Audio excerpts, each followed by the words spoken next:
दोस्तों नमस्कार, स्वागत है परीक्षा खबरी में। 19 दिसंबर 2022 की महत्वपूर्ण खबरों को देखेंगे। 19 दिसंबर को शहादत दिवस के रूप में मनाया जाता है। काकोरी ट्रेन, जो काकोरी एक्शन, अब उसका नाम कर दिया गया है। पहले काकोरी षड्यंत्र कहा जाता था उसे, या काकोरी कांड कहा जाता था उसे, अब काकोरी एक्शन उसका नाम कर दिया गया है। ठीक है, तो काकोरी एक्शन जो क्रांतिकारियों की तरफ से किया गया था सरकारी खजाने उस समय के लूटने के लिए, 8 डाउन ट्रेन से, उसमें जो केस चलाया गया था, अशफाक उल्ला खां, राम प्रसाद बिस्मिल, ठाकुर रोशन सिंह, राजेंद्र लाहिड़ी, इनको गिरफ्तार कर लिया गया था, जबकि चंद्रशेखर आज़ाद बचने में कामयाब रहे थे, वो भाग निकले थे। तो इन चारों को 1927 में 19 दिसंबर को फांसी दी जानी थी। लेकिन याद रखिएगा, राजेंद्र लाहिड़ी के साथ कोई न कोई ऐसी अनहोनी होने की आशंका थी अंग्रेजों को कि इनको कोई छुड़ा लेगा या फिर विद्रोह हो सकता है। तो इनको पहले ही 2 दिन पहले फांसी दे दी गई थी। कहाँ? गोंडा जेल में। राजेंद्र लाहिड़ी को 17 दिसंबर 1927 को गोंडा जेल में 2 दिन पहले फांसी दे दी गई थी। बाकी 3 को अलग अलग स्थानों पर फांसी दी गई। कहाँ पर? अशफाक उल्ला खां को गोरखपुर जेल में, राम प्रसाद बिस्मिल को फैजाबाद जेल में, और ठाकुर रोशन सिंह को इलाहाबाद जेल में। याद रखिएगा, ये पूछता है प्रश्न। 2028-29 के लिए भारत ने संयुक्त राष्ट्र के सुरक्षा परिषद में अस्थायी सदस्यता के लिए उम्मीदवारी की घोषणा की है। कब के लिए? 2028-29 के लिए। ध्यातव्य है कि 2021-22 में भारत अस्थायी सदस्य के रूप में कार्य कर रहा है, जिसमें अगस्त 2021 में और अभी दिसंबर 2022 में भारत ने 2 माह ऐसे रहे जिसमें अध्यक्षता की। ठीक।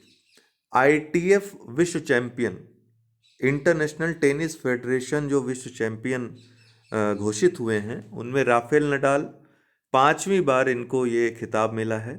पुरुष खिलाड़ी हैं, टेनिस खिलाड़ी हैं, स्पेन के हैं। महिला वर्ग में ईगा स्वियातेक जो कि पोलैंड की हैं, इनको दिया गया है। पुरुष युगल में राजीव राम जो कि यूएसए के हैं, और जो सेलिसबेरी इनके सहयोगी यूनाइटेड किंगडम के हैं, इनको पुरुष युगल में दिया गया है। महिला युगल में बारबरा क्रेजिस्कोवा और कैतरीना सिनियाकोवा, ये दोनों ही चेक की हैं खिलाड़ी, इनको दिया गया है। भारत अंतर्राष्ट्रीय जूनियर साइंस ओलंपियाड जो आयोजित हुआ, पूछ सकता है कितने स्वर्ण पदक भारत ने जीते, तो 6 गोल्ड मेडल भारत ने इसमें जीते हैं। असोला भट्टी अभयारण्य, पहले तो पूछेगा कहाँ है, तो दक्षिणी दिल्ली या दिल्ली हरियाणा बॉर्डर या दिल्ली में है। ये चर्चा में काफ़ी रहा, पर्यावरण संवेदनशील क्षेत्र होने के कारण काफ़ी चर्चा में अभी हाल ही में रहा है असोला भट्टी अभयारण्य। मीथेन, आपको पता है कि कार्बन डाइऑक्साइड से भी ज़्यादा क्षमता है इसमें ग्रीन हाउस गैस अर्थात पृथ्वी को गर्म करने की।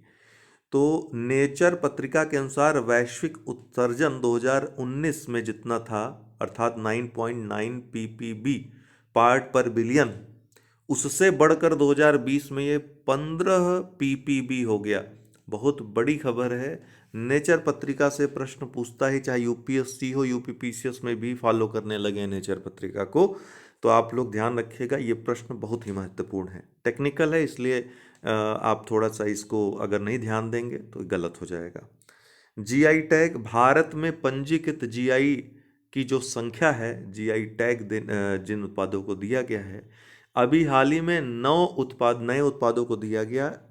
इस तरह से इनकी संख्या बढ़कर 432 हो गई। हाल ही में जिन 9 उत्पादों को जीआई टैग दिया गया है, उनमें गमोसा या गमशा जो असम का है, तंदूर रेड ग्राम तेलंगाना का, रक्तसे कार्पो खुबानी लद्दाख का, अलीबाग सफ़ेद प्याज महाराष्ट्र का, इसके अलावा अट्टापट्टी थुआरा केरल का, कंथलूर वटावाड़ा वेलुथुल्ली केरल का, कोड गल्लू, ये अट्टापट्टी थुआरा चना है एक प्रकार का, कंथलूर वटावाड़ा वेलुथुल्ली ये एक प्रकार का लहसुन है केरल का। इसके अलावा केरल के ही कोडगल्लूर, पोट्टू वेलारी, अट्टापट्टी, अट्टू कोम्बू, अवारा और ओना टुकारा एलू, ये सभी जो हैं केरल के उत्पाद हैं, इनको जीआई टैग दिया गया है। अब फीफा फुटबॉल विश्व कप 2022 और फीफा के इतिहास की थोड़ी सी बात करेंगे। देखिए, इस बार का शुभंकर बहुत महत्वपूर्ण है, पूछेगा लाइव, अरबी शब्द है। क्या है? लाइव। इसका अर्थ होता है विशेष गुण या विशेष कौशल वाला खिलाड़ी। लाइव इस बार का शुभंकर था। मोटो था कहाँ, फीफा फुटबॉल विश्व कप 2022 का। कहाँ आयोजित हुआ, ये कतर में आयोजित हुआ, दोहा में शुरुआत हुई इसकी। कुल 32 टीमों ने इसमें हिस्सा लिया। ये फीफा फुटबॉल विश्व कप का 22वां संस्करण था। फुटबॉल का सबसे बड़ा टूर्नामेंट इसको, या फुटबॉल का महाकुंभ के नाम से भी इसको जानते हैं। अरब में आयोजित होने वाला, किसी मुस्लिम देश में आयोजित होने वाला यह पहला विश्व कप था। फीफा की बात करें दोस्तों तो फिर इसका फुल फॉर्म होता है federation international day football association. ये फ्रांसीसी, ये फ्रेंच शब्द है, क्योंकि इसकी जो स्थापना हुई थी 21 मई 1904 में फ्रांस की राजधानी पेरिस में हुई थी। हालांकि इसका मुख्यालय ज्यूरिख में है, वर्तमान में स्विट्जरलैंड में। वर्तमान में अध्यक्ष कौन है इसके फीफा के, तो गियानी इन्फेंटिनो है। जो पहला विश्व कप आयोजित हुआ था 1930 में उरुग्वे में आयोजित हुआ था, और उरुग्वे ही इसका विजेता था। सबसे ज़्यादा बार ब्राज़ील ने फीफा विश्व कप जीता है, 5 बार जीता है। 21वां जो इसके पहले संस्करण आयोजित हुआ था 2018 में, रूस में आयोजित हुआ था, जिसमें फ्रांस विजेता था। तो फ्रांस जो है, जो इस बार 2022 में 22वें संस्करण में उप विजेता रहा, जीतते जीतते हार गया।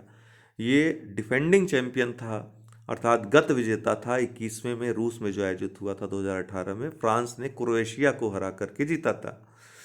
2026 में कहाँ आयोजित होगा फीफा विश्व कप, तो कनाडा, मैक्सिको और यूएसए 3 देशों में आयोजित होगा। वो 23वां संस्करण होगा इसका।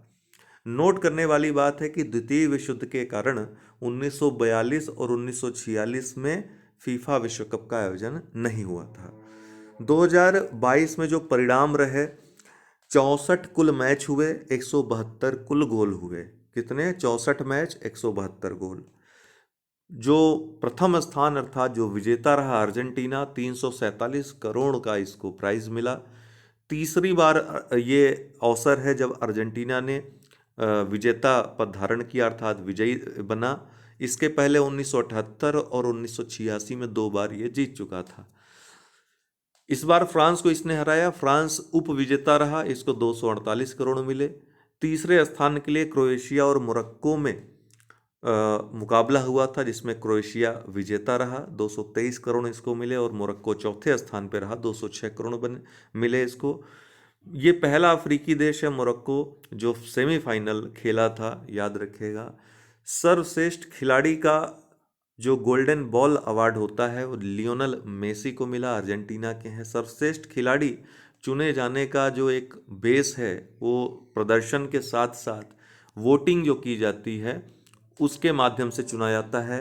शीर्ष स्कोरर जो सबसे ज़्यादा गोल करने वाला खिलाड़ी होता है उसको गोल्डन बूट का अवार्ड दिया जाता है। इसके लिए लियोनल मेसी और किलियन एम्बाप्पे फ्रांस के हैं, इनके मध्य संघर्ष था। अंततः किलियन एम्बाप्पे एक ज़्यादा गोल करने की वजह से गोल्डन बूट अवार्ड इन्होंने जीता। सर्वश्रेष्ठ गोलकीपर का गोल्डन ग्लोब अवार्ड या ग्लब अवार्ड ए मार्टिनेज अर्जेंटीना के हैं, इन्होंने जीता। सर्वश्रेष्ठ युवा प्लेयर का एंजो फर्नांडीज, ये भी अर्जेंटीना के हैं, इन्होंने जीता। फेयर प्ले अवार्ड ये इंग्लैंड ने जीता। एम्बाप्पे जो हैं फ्रांस के, फाइनल में इन्होंने 3 गोल लगातार किए, अर्थात हैट्रिक करने वाले ये दूसरे खिलाड़ी बन गए हैं। जोफ हस्ट जो कि उन्होंने 1960 में ये कारनामा किया था, उनके बाद फाइनल में हैट्रिक लगाने वाले दूसरे खिलाड़ी बन गए हैं एम्बाप्पे। इसके अलावा विश्व कप के इतिहास में ये तीसरा अवसर है जब पेनाल्टी शूट आउट से फैसला हुआ है, अर्थात जो मुख्य मैच हुआ 90 मिनट का, उसमें दोनों का 3-3 से बराबरी हुआ। उसके बाद एक्स्ट्रा टाइम दिया गया, नहीं, पहला जो हुआ उसमें 2-2 से बराबरी हुआ 90 मिनट में। फिर जो एक्स्ट्रा टाइम दिया गया उसमें भी 1-1 गोल दोनों की तरफ से हो गए। तो इस तरह से 3-3 की बराबरी भी मैच ख़त्म हुआ। फिर पेनाल्टी शूट आउट में गए और वहाँ पर 4-2 से मुकाबला अर्जेंटीना ने जीता। ध्यान रखिएगा ये तीसरा अवसर है जब ऐसा हुआ है। इसके पहले 1994 में ब्राज़ील जीत चुका है इस तरह से, और 2006 में इटली जीत चुका है। तो ये तीसरा अवसर था जब इस तरह से मैच का फैसला हुआ। आज के लिए इतना ही, बहुत बहुत धन्यवाद।